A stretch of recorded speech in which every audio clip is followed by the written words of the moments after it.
தன் அப்பன் வீட்டு சொத்தை அடுத்தவர் பிள்ளைகள் அனுபவிப்பதா என்ற ஆத்திரத்தில் தன் தம்பி மனைவியை ஆள் வைத்து முடித்த இந்த பெண் நினைத்ததை முடித்து விட்டோம், சிறைக்குத்தானே சென்று விட்டு வரலாம் என்பதைப் போல காவலர்களுடன் கட்டை பையோடு சென்றார்.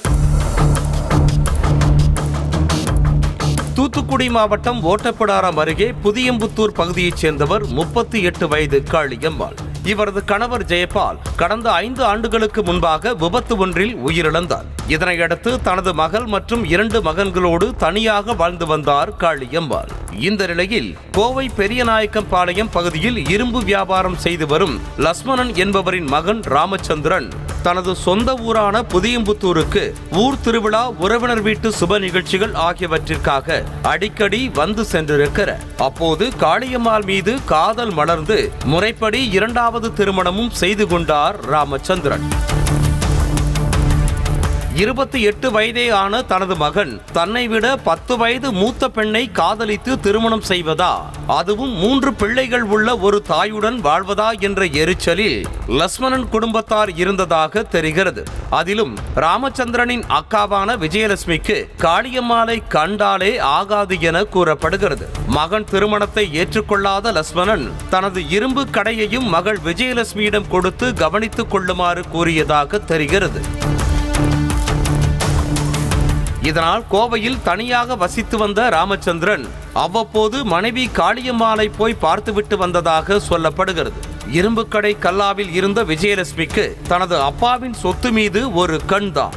தனது தம்பிக்கு பாதி சொத்தை கொடுக்கவே மூக்கால் அழும் குணம் கொண்ட விஜயலட்சுமி காளியம்மாளும் அவளது பிள்ளைகளும் தன் அப்பாவின் சொத்தை எதிர்காலத்தில் அனுபவிப்பதா என உள்ளுக்குள் பொறுமிக் கொண்டே இருந்திருக்கிறார். இதனையடுத்து விளாத்திக்குளத்தில் உள்ள தனது அத்தை கவிதா என்பவரை செல்போனில் தொடர்பு கொண்டு காளியம்மாளை காலி செய்ய ஆள் ரெடி பண்ணுங்க, பணத்தை கொடுத்து வேலையை கமுக்கமாக முடிக்க வேண்டும் என கூறியிருக்கிறார். அதன்படி மாமுனைனார்புரம் கிராமத்தைச் சேர்ந்த விவேக் என்ற 24 வயது இளைஞரை கவிதா தொடர்பு கொள்ள கீழவிளாத்திக்குளத்தைச் சேர்ந்த ஜெயபாலன் என்ற மற்றொரு இளைஞரை கை காட்டி காளியம்மாளின் கதையை முடிக்க இவன்தான் சரியான ஆள் என கூறியிருக்கிறான் விவேக்.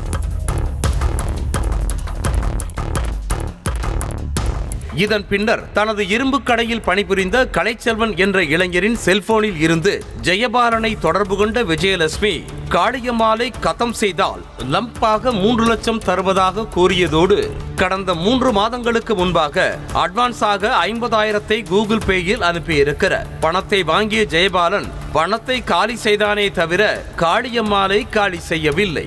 இதனையடுத்து மீண்டும் 20,000 ரூபாயை கூகுள் பேயில் தட்டிவிட்ட விஜயலட்சுமி சும்மா நேரம் கடத்தாதே, சொன்னதை செய் என உத்தரவிட்டிருக்கிறார்.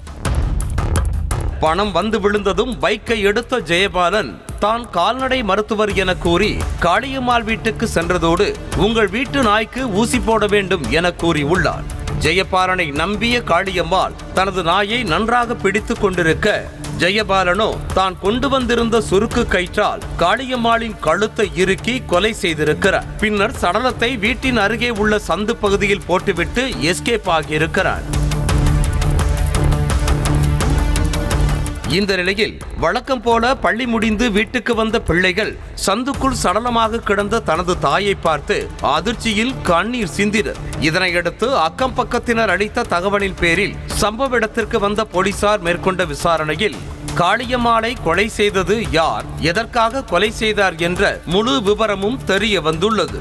இது ஒருபுறம் இருக்க, ராமச்சந்திரனும் தனது மனைவியை கொலை செய்த அக்கா உட்பட அனைவர் மீதும் நடவடிக்கை எடுக்க வேண்டும் என போலீசில் புகார் அளித்துள்ளதாக கூறப்படுகிறது.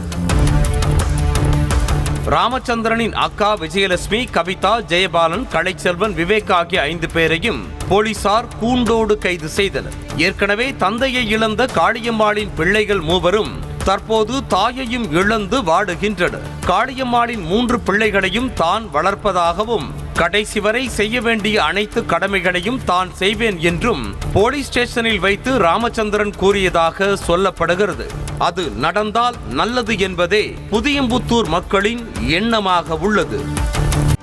செய்திகளை உடனுக்குடனும் துல்லியமாகவும் தெரிந்து கொள்ள சப்ஸ்கிரைப் பண்ணுங்க.